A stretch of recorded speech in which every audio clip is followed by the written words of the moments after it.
All right, with that, it looks like we have everything is, let's see if we're recording. Looks like everything's going well. So thank you again for joining me today, taking some time out of your day to jump in and have a conversation about something that's extremely important, something that's very important to me because and I have a huge passion for just conversations about this, helping people, talking about this, bringing any conversation I can into the discussion around addiction and around recovery to help people understand a little bit more, move beyond some of the misunderstanding, the misperception, and help fuel some greater understanding and just general compassion into the conversation around addiction. There's so many people that suffer because of a substance or behavior, and so many more people that suffer just because of a lack of comprehension, a lack of understanding, a lack of compassion. So that's why I think it's really important to have these conversations, because this isn't something that should hide in the shadows. It's a part of human nature. It's a part of the human experience. And because people, unfortunately, I think people always suffer with addiction in some form or fashion, hopefully not as severe as what we're seeing now. But because this is something that's going to continue to affect us for as long as we are beings, I think this is something that needs to be brought out into the light, understood more, talked about more, so that the people that are suffering aren't afraid to get the help that they need at the best time. They don't suffer unduly or suffer for too long. And for those who aren't struggling themselves, to just kind of better understand it so they can have some greater compassion, greater understanding, eliminate a lot of the shame, a lot of the guilt, a lot of the frustration, a lot of the judgment, so that people that are struggling can get the help that they need, and we can all experience the healing that we need as individuals and as a society in general. So thank you very much for taking this time to join me for this conversation. I'm excited about the opportunity to share some things with you and get some of your feedback. And as we're going through today, I'm going to share some exercises with you that you're more than welcome to use in your own life. That's why I'm sharing them with you. We'll jump into most of what is on the worksheets that were provided. If you don't have the worksheets or didn't download them, that's fine. I'll make sure that I provide it in a follow-up email so you can have access to them. But those are things that you're welcome to use in your own life. If you're working with people professionally, you want to use them in that regard, then you're more than happy that you go ahead and do that. So let's see, before we get started, let's kind of cover some basic housekeeping. This is the registration link. So after the presentation, what I'll do is send out a recording, knock on wood, so long as that works. And if you didn't get a chance to, well, obviously you register because you're here, but if you want to share this with somebody else that you think would really enjoy it, they can go to this registration link. They can register after the fact, and that will give me their email address so I know where to send the recording to. So that is the link, or a bit.ly link, so you can find that. This is the link for the worksheets. If you haven't downloaded those yet or looked at them yet, this is where you can go find them. You can do it now. You can do it after presentation, either is fine, and I'll leave that link up for a couple of weeks so that you can go back and reference it and download those in the future if you need to. We'll do some Q&A at the end. So in the meantime, please drop some questions in the comments if anything comes up. That way we are sure to address it at the end. But what I'll do is I'll try to move all the Q&A toward the end just so that we can do it after the presentation and have a little bit more, some greater connection and authentic dialogue. I'll turn off the slides and just use the camera. So you can look forward to that. And if anything comes up either during this presentation that you don't want to ask about, you want to connect with me afterwards, I'll provide some information so you can do that. And if some question comes up afterwards, you're more than welcome to reach out to me, just via email, find me on social media, whatever works best for you. All right, so who am I? So I myself am in recovery, and the journey that I've gone through in recovery, I've been very fortunate to be introduced to and have the opportunity to work with some just incredible thought leaders, incredible mentors, some of the smartest minds, not in just personal development and life enrichment, but also in recovery and understanding the challenges of addiction and the consequences that it brings into life. So I've been very fortunate to have my recovery path really guided by that and fulfilled by that, by some of the tools and resources and mentorship and coaching that I've received along the way. But one thing that I noticed during my journey is, and especially with communicating with other people and learning about what other people's struggles and journeys are like, I realized that a lot of the most powerful and insightful things that really helped me in my journey, it's not getting out there to help other people. So what I've really spent the last couple of years of my life, my personal and professional life, doing is bringing together some of the most impactful, some of the most transformational lessons, ideas, exercises, and things that have really changed my life, and looking to find many different ways to get that information out there to others. One of the saddest things is when somebody is struggling and they just can't find the right combination of tools and resources to help them get from where they are to where they want to get to. And everybody who's struggled with addiction, whether it's a substance or a behavior, every individual has a unique path that got them to that place, a unique combination of life experiences, of circumstances, of biopsychosocial, spiritual combination of things that got them to that place. And in reality, it's going to be a different combination of tools and resources and inspiration and support and ideas that get somebody from that dark place to living their best journey in recovery. So that's really what my passion is about. And I do that, with some books, with some Facebook groups, social media, presentations like this, live workshops, keynotes, that sort of things. Anything, anytime, or any way that I can get a message of empowerment, a message of compassion, a message of love and understanding, and around addiction, around the personal struggles with it, around dealing with people with it, and I take the opportunity to leverage that platform to get that message out there. So that's a little bit about me. This picture, if you saw me today, that's not exactly what I look like. That was pre-COVID, well polished picture, I guess. If you saw me today, this is a picture of me from last week. So that's me hiding incognito down at the beach getting some sun. So I don't know if maybe COVID hasn't been serving me very well, but it is what it is.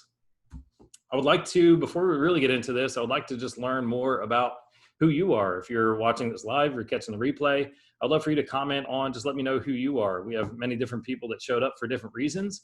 So whether you're an individual who struggled with addiction or living in recovery, whether you have a loved one who has, whether you're a professional who works with people in recovery or some stage of the treatment cycle, or if you're just curious, maybe you're just hear so much about the epidemic of addiction, what's going on, how it's affecting people.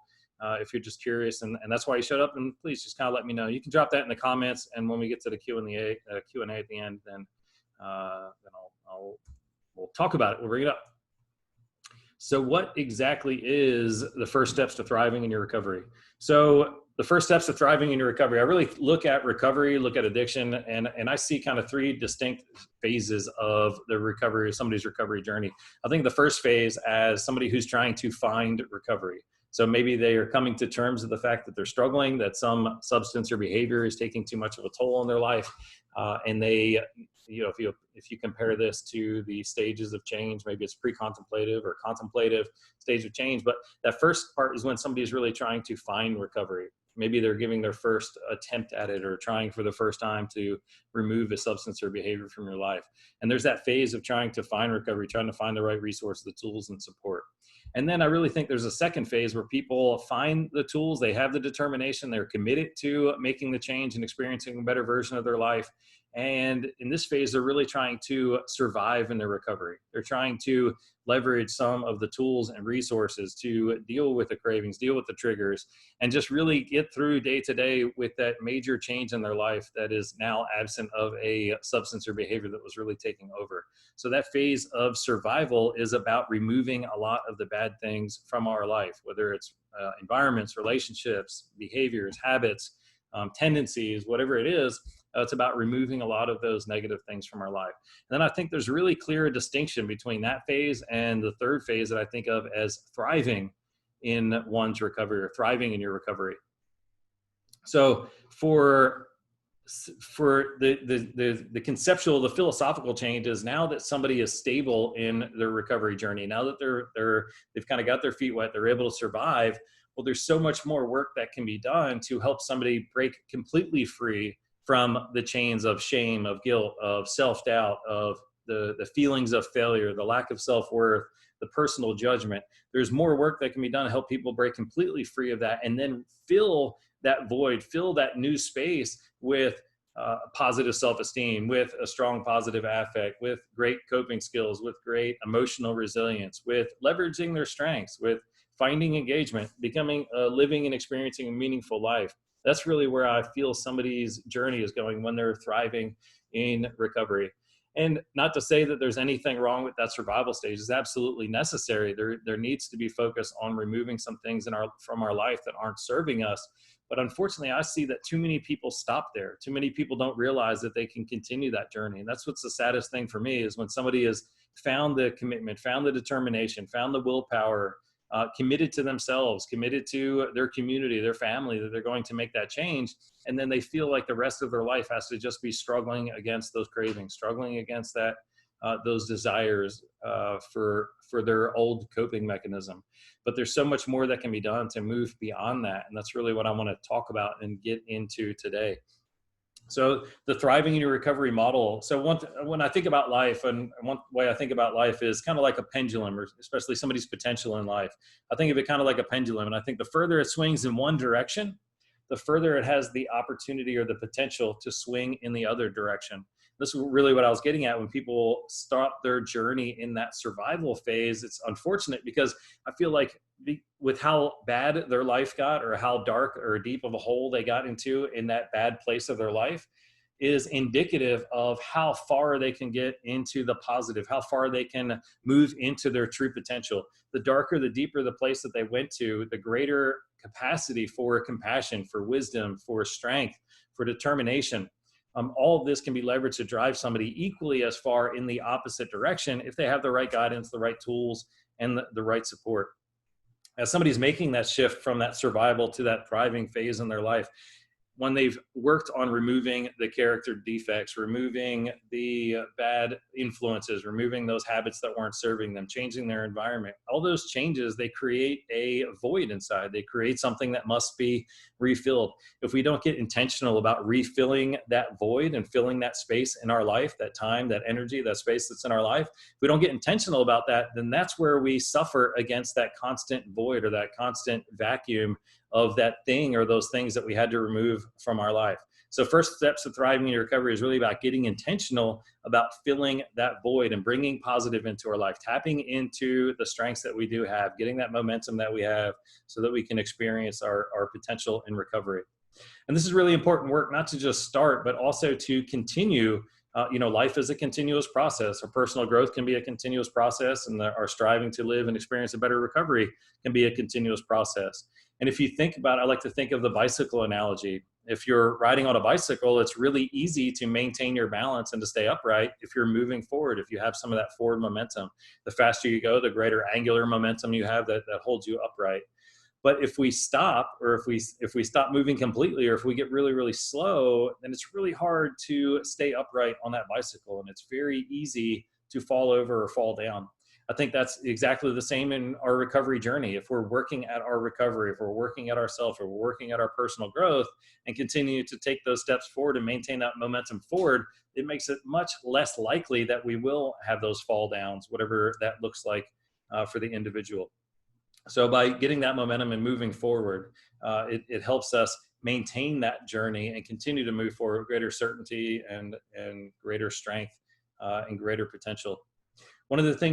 Another thing that sets the survival to the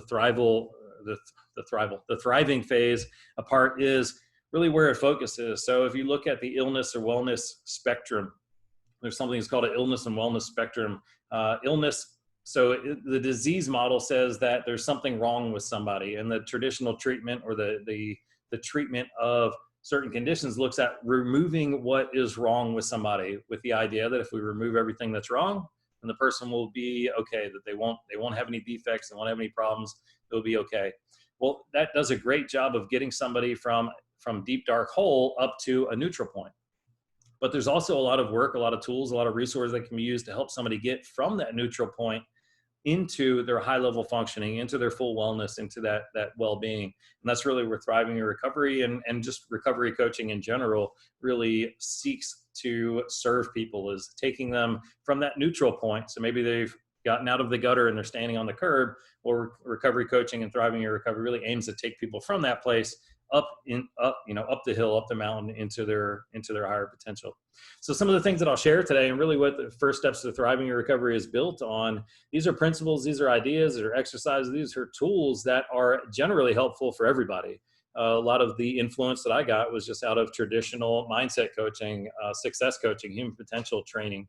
But what I've done and how I deliver it is where I feel it's of greatest value. And that's with helping people that are in recovery leverage these things to improve their self-esteem, improve their self-efficacy, gain a clear sense of purpose in their life, get some direction, and get a plan in place to move into that direction. So those, some of these ideas and principles will certainly help anybody.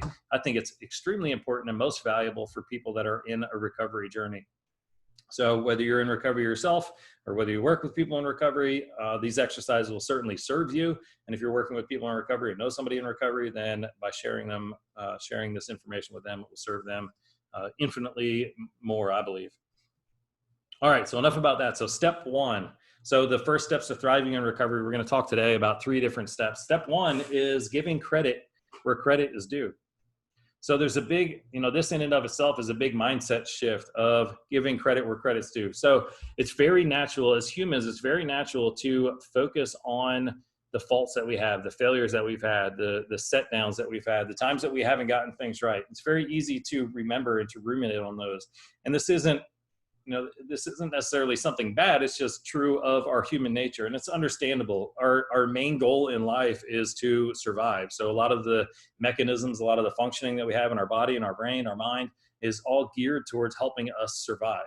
So in that context, it really makes sense that if there's something that we've done in the past that could be of potential future harm to us, if we mess something up, if we failed in a way, if we let somebody down, if we let ourselves down, that could come back and be a potential harm to us in the future. So it makes sense that our mind would focus on those things or constantly remind us of those things because it wants to prevent us from experiencing that negative consequence or those consequences in the future. Whereas if we have a win, if we succeed, if we do something really well, that's not potentially going to come back and be a harm to us in the future. So therefore, it's much more, our mind, our attention, our awareness, our consciousness is much more quickly to put those things out of our mind. Unfortunately, where we spend our mind and our attention, where we focus on the most, it has so many consequences for the other aspects of our life. It has consequences for how we feel about ourselves, what we feel is possible for us, our self-esteem, that self-efficacy, our emotional resilience, what we believe is possible for the future of our life, and what we believe that we're worth.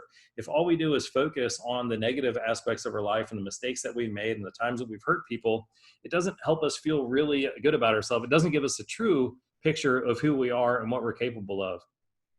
So that's why this is so important. And that's why it's the first step, is that willingness, that intention to give ourselves credit where credit is due. No matter who you are, no matter how much you've messed up in your life, there's certainly a long list of successes that you've had. Maybe you have to go back a couple of years to make a list, but no matter who you are, no matter what you've been up to, there's some things that you have done right. There's some successes and wins that you have had. And when we can focus, when we get intentional about focusing our time and our attention there, then this gives us that truer picture of ourselves. This bolsters our self-esteem. This makes us feel and know that we're more capable, or that we're capable of doing some hard things in our life because we've navigated some obstacles and challenges in our past. And really, we must be the ones that take on ownership of this. The world is more than happy to let us know and remind us of our faults and failures. Our colleagues, our friends, our coworkers, our family members even are more than happy to remind us of the times that we've made mistakes in the past. Unfortunately, they're not as readily reminding us of the successes that we've had, not for most people, not generally in society.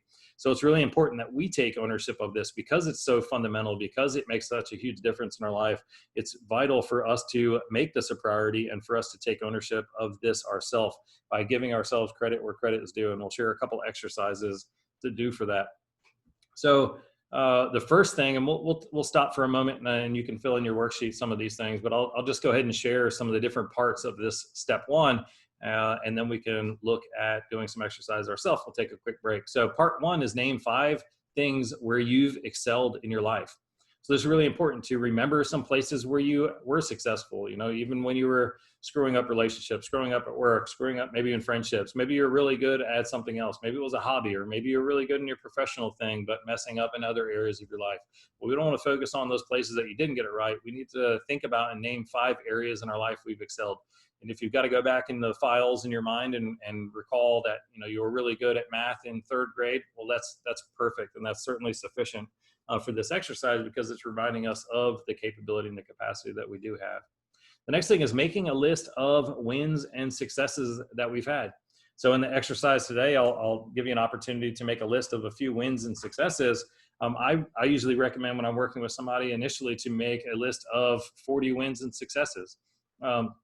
Very easy, because what I see time and time again is it's very difficult for people the first time that they sit down and try to do this, which is really indicative of how important, how vital it is.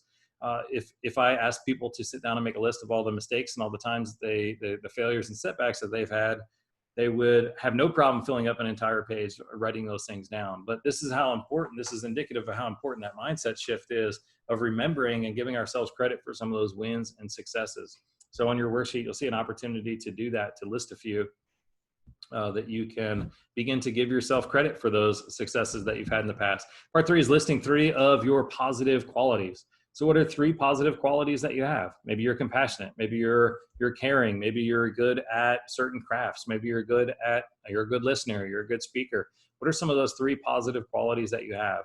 How would other people describe you? How would those people that care about you and know you well, how would they describe you? 4th thing is time to reflect. So reflecting on those list of things that you've done. So this is where we'll take an opportunity. If you have the worksheets, you can do it there.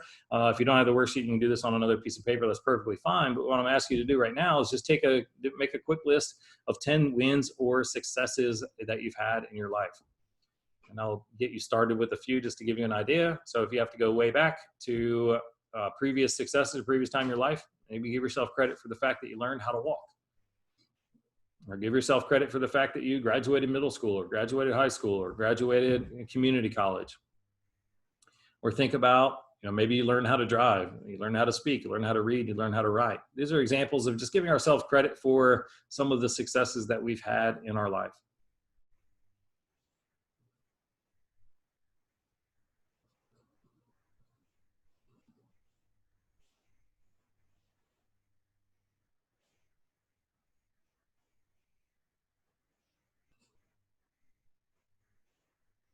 So I'll give you some, you can continue to fill that in as we move on to the next, but you can certainly come back and fill that in at any time. The next thing is part 3 is, what are 3 positive qualities or characteristics that describe you? And by affirming it this way and by writing it out in the sentence, I am, this really helps us, it forces us to take ownership of these characteristics. So if you're having a hard time thinking of some, maybe one of these resonates with you, just think of some positive qualities or characteristics that describe you.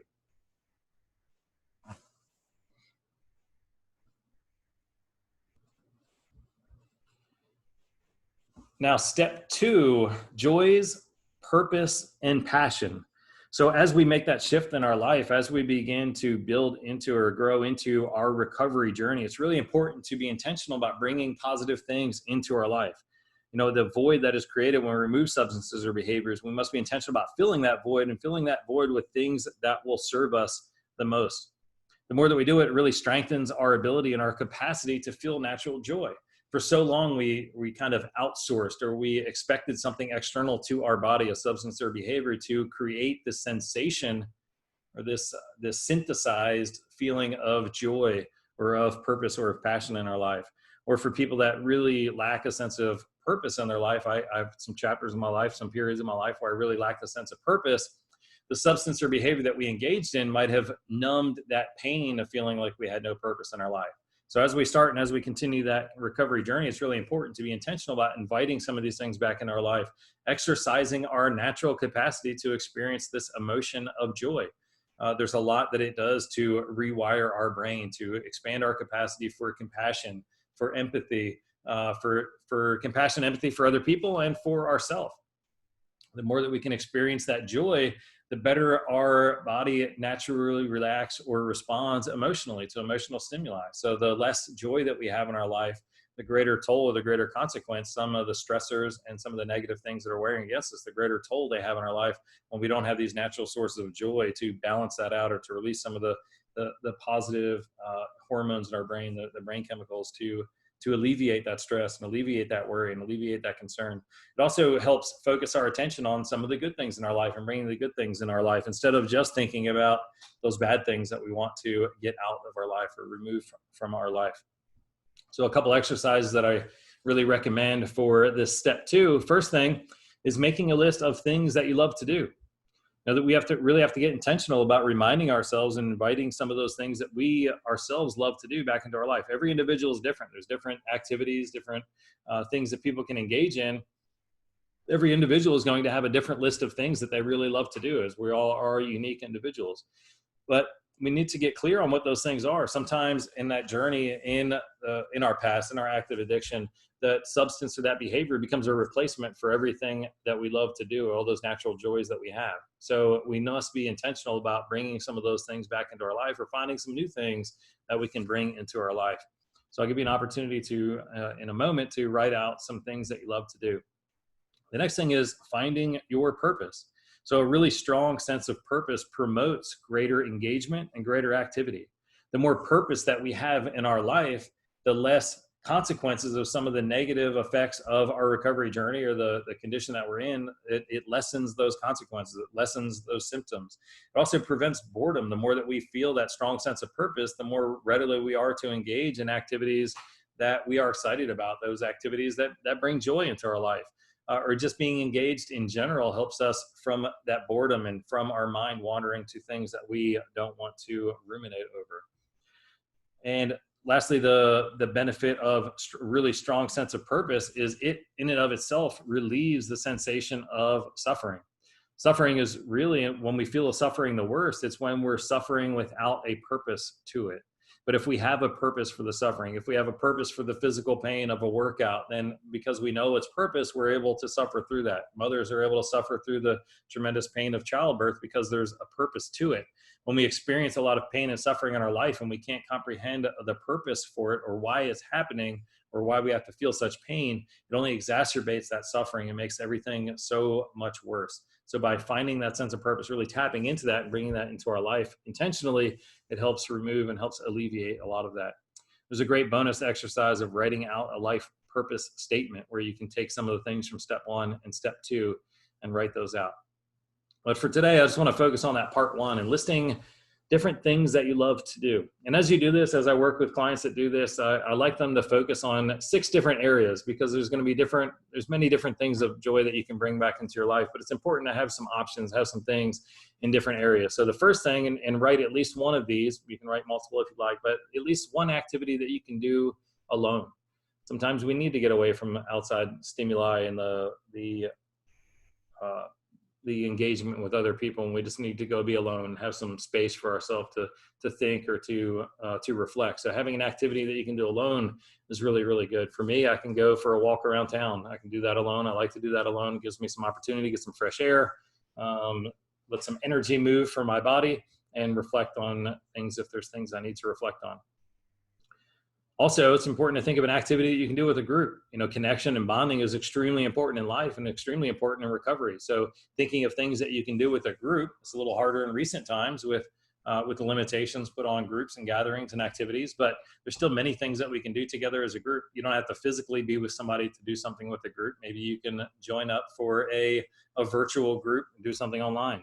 Of course, going to a meeting, being in the rooms, that's certainly is something that involves a group, but you don't have to be physically with other people to get the benefits of interacting and engaging with a group. Next thing is an activity that you can do spontaneously. Sometimes we just need something that we can do right now in the moment to bring some of that joy into our life. So think of at least one thing that you can do spontaneously. Another thing is an activity that you must schedule or plan. As we're being intentional about this recovery journey and bringing this joy into our life, it's very important it can be a valuable exercise to schedule out and plan things of joy to bring in our life. Everybody's life journey, we have all these other obligations and responsibilities and to-dos that can very, very quickly fill up our time, fill up our schedules. It leaves us exhausted and worn out at the end of the day without bringing anything or experiencing any natural source of joy. So if we can be more intentional about it, deliberate about it, and maybe once a week or 2 times a week, schedule in something that brings you joy, whether that's a walk around the park, whether that's a walk in the woods, whether it's going for a bike ride, whether it's watching a favorite TV show or reading a book, whatever it is, by scheduling that in and sticking to that schedule, it goes a long way to bringing this joy and bringing it back as a natural part of your life. The next thing is an activity that costs a little money to do. just kind of like scheduling and planning out our time, if we can schedule and plan out a little bit of the money that we have, so we're making a financial investment in our life and in our joy and in our recovery journey, then that goes a long way of showing how devoted and showing how serious we are about that journey. Sometimes it will cost a little bit of money, but there's many things that we can do that might only cost $5, $10. Maybe you like to get an ice cream and go sit outside and enjoy that ice cream, or go to a park, or go to a movie. When I was, before the restrictions on gatherings and activities, that was a very popular thing for me to do, is just to go kind of get away from everything else that's going on and go sit in a movie and have a thematic experience. The next thing is an activity that you can do for free. Of course, you can see where the value of this would come in, anything that we can do for free. But, as you create this list of things that you love to do, it's important to hit these different areas so that you're being intentional, you're planning, you're bringing some things back into your life, but also that you have some options. Now, if you make this list of things that you love to do and you put it away in a drawer, you don't look at it again, well, that's not serving you very well. So one thing I highly recommend and get all my clients to do is print this thing out, print out a list of 15 to 20 things that you like to do that fill in all of these categories, and keep it with you somewhere that you can reference it or see it regularly. Because what's going to happen is we're going to experience some challenges and setbacks in our life. We're going to be upset. We're going to be frustrated. We're going to be triggered. And in that time, that's not when you're in the best mental state to recall and to act on some of these things that bring this joy into your life. So having this list, doing some of that pre-planning and having some ideas of things that we can go do easily, we can be our own best friend in this scenario and kind of step in and remind ourselves from this list something that we can go off and do. But if you're sitting in that panic state, that stress state, that triggered state, your mind is not in that best place to recall facts, to recall ideas like this, or to come up with plans for new ones, because we're just in the mental place that we are with the cortisol and the adrenaline and everything that's flowing through our body. All right, so we'll jump into step 3 in a minute, but one thing I just want to share, if you do have an audience, if there's somebody that that would benefit from hearing about this first steps to thriving in recovery, then I would love to serve your group with a presentation, with a workshop, a virtual training, anything that I can do to serve your group's specific needs. This is something I was doing a lot more in person before the recent pandemic, but it's even more important now to engage in conversations that are empowering and positive and uplifting, and really help provide tools and resources to people to make the changes and experience the version of their life that they want to. So if you have an audience that would benefit from this, if there's a group that would be interested, I'd love to chat with you about how we can facilitate that. Normally, this presentation is really just wave tops, or really just highlights of a more in-depth workshop that I do that's 3 to 4 hours long, which really digs into all of these exercises and provides opportunity for implementation so that people can leave the presentation, leave the workshop with all of these exercises done and with good plans in place. So if that's something that you'd like to talk more about how we can do that, I'm certainly open to it. I'd love to find some more ways to serve.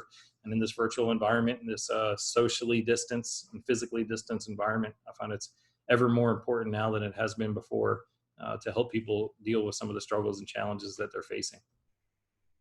So step 3 is goals and desires.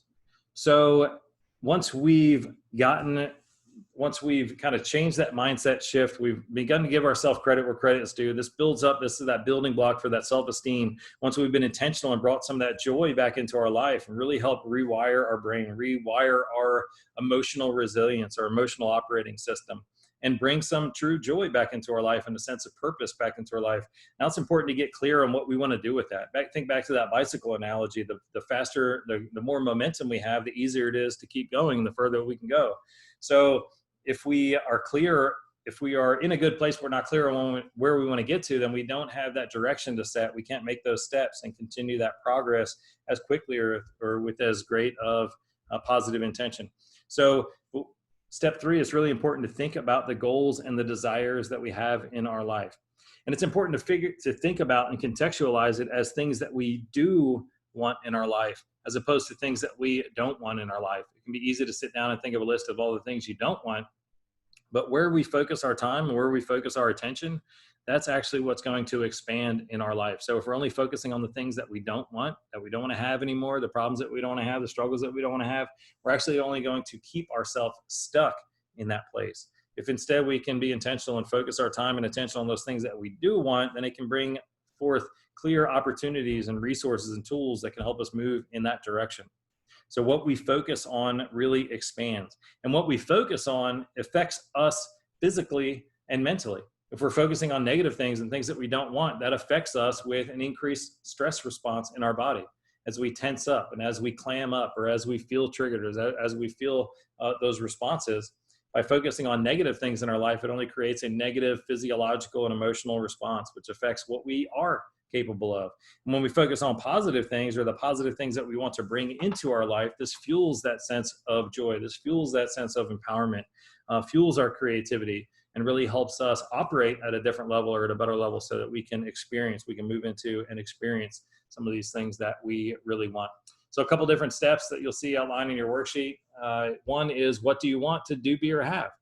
Sometimes we get so focused on the things that we don't want, we don't spend much time thinking about the things that we do want. So get really clear about the things that you want to do, be, and have in your life, and making a list of that, so that you know when opportunities are presented, when you know that there's a way that you can move in that direction of the thing that you want. Next thing is deciding what you want to achieve. So the first one might be more materialistic or experience-based, but deciding what you want to achieve also helps you set direction on the growth that you'll need to experience, or some of the habitual or behavioral changes that you'll need to make in your life. If we don't know what we want to achieve, then it doesn't matter what we're doing, because we don't know whether we're getting closer in that direction, closer to that achievement, or not. And having that ambiguity and that confusion can really weigh heavily on us and really negatively affect our recovery journey. So deciding where you want to get to, and now focusing your attention on those changes that you want to make, on acquiring, or on experiencing, or on becoming those things that you want to have. And by focusing our attention on the areas where it's going to make the greatest impact, or the greatest difference, then we can make the greatest impact overall in our life and help us further that recovery journey the most. And then part 4 is about leveraging the skills, the talents, and resources that you already have. So if we can look at some of those successes, those things that when we were giving ourselves credit where credit is due, if we can look at some of those successes, we can look at some of those characteristics, and we can get an idea of what tools and resources and talents that we already have that have served us elsewhere in our life. And then we can get an idea of how to invest those things in achieving these things that we want, or becoming these things that we want, or do, or experiencing those things. So by using what we already have, we can focus it on that. And this moves us out of that sense of lack, or that sense of inability, and puts us in a position where we remember, where we feel empowered, and where we're reminded of what we are capable of, and gives us a better sense of how we're going to move forward. An important thing to do before that is this part 2, is this self-assessment of our current reality. And I'll give you a second here to fill this out. Basically, all this is it's very subjective. It's on a scale of 1 to 10. It's just an opportunity for you to look at some different areas of your life and gauge where you feel you are in those. And one reason that this is so important, a story from my own life, there were times when I was really excelling in some areas of my life while not doing so well in other areas of my life. And I think it's part of human nature. It's our tendency to invest more time and energy in those places where we are excelling, because we get greater return. We get more accolades. We get more feelings of worth and feelings of accomplishment when we double down our efforts there. Unfortunately, as we do that, it can come at the adverse cost, or at a cost of those other areas of our life. So in my personal example, there was a time in my life where I was doing very well professionally. I was making different advancements. I was getting promotions. I was getting a lot of recognition. And what I did was I doubled down my time, energy, and attention there. I started working longer hours, investing more energy in work. Unfortunately, at the same time, my physical health, my relationships, and my finances, they were struggling. And because I kept investing more time and energy in that area that I was excelling, it came at a greater cost to those other areas that it wasn't serving. So what I've also realized, and what I've seen in life, is that there's the saying that a rising tide raises all ships, or rises all ships. So as the tide comes in, it lifts all ships. And I found that to be true also. When we can give a subjective snapshot of different areas of our life like this, I've also found that investing a little bit of energy in those areas where we're not excelling, or where we are struggling the most, can actually have compounding effects on improving all the other areas of our life, whether or not we're focusing our attention there or not. So this is just an example. Maybe this represents some, where you are. Again, it's completely subjective, just a kind of snapshot of how you feel you're doing on a scale of 1 to 10, or 0 to 10. So 0 would be completely off track. It's disaster. Whereas 10 would be, I'm really nailing it. I'm really living into my full potential and experiencing exactly what I want in that area. It's important to do this step before we get clear on what we want to achieve or what goals we want to set in our life, so that we know that we're investing that time and energy in the place where it's going to make the greatest returns for us. So here for this example and the next example, so health, fitness, and appearance seems to be really the low point on this list, or this present snapshot in time. So here I would certainly recommend at least giving some attention or some additional effort in that area, because what I found in my own life when I did something like this, when I focused on clearing up the deficiencies or the defects in one area, it did have positive gain in other areas of my life. This doesn't just go internally. This isn't just looking at ourselves, but also how can we best support our friends and our loved ones? Well, if we can help them by making some positive change in those areas that they're struggling the most, then know that it's not going to just affect that area of their life. It's going to affect many other areas, if not all other areas of their life. So once you've done that, kind of that snapshot of your life, now it's time to get a little bit more clear and focus that attention on where it's going to serve us the best. So recognize the area of my life that requires the most attention, and then getting clear on how that area is affecting the other areas of life. So for that example, so my health and fitness, and then a way that it might be affecting the rest of the areas is that if I lack the energy I used to, I don't have the energy I used to have, I have more aches and pains, and all this keeps me from engaging more at work and playing more with my daughter. So we can see how health and fitness is not just affecting health and fitness, it's also affecting engagement at work, which is probably affecting financials. And then having that lack of playtime, it's going to affect relationships and family and many other things. So the next step is recognizing if I had greater success in the area of, and whatever that area is for you, you can fill it in. And then recognizing it would positively impact the other areas of my life by.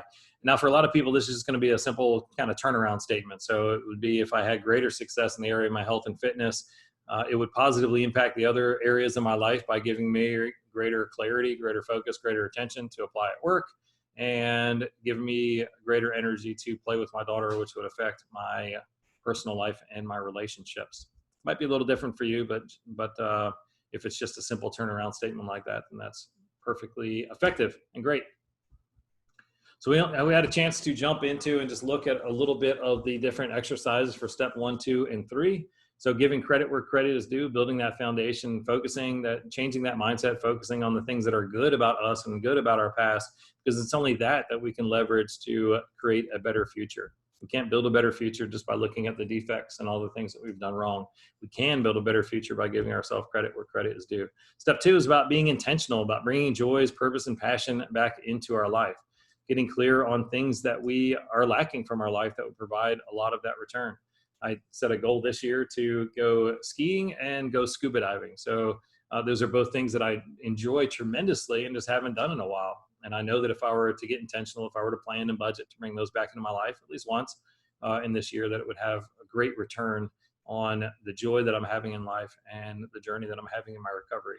So that's an example. There's also little things that we can do from the day to day or week to week that can bring little bits of joy. So the more that we're intentional about bringing those little pieces in, the greatest it will affect us over the long term. Last one is step 3 is goals and desires, getting clear on what it is that we want out of our life and out of our journey in recovery. It's very clear that we want a certain substance or behavior to be removed from our life, and we want to be able to survive without that. But we can't stop there. There's so much more that we can experience. There's so much more potential that we have, and we deserve to have so much more. We just have to be intentional about it, find the right tools and the resources, and make that our focus in our recovery journey.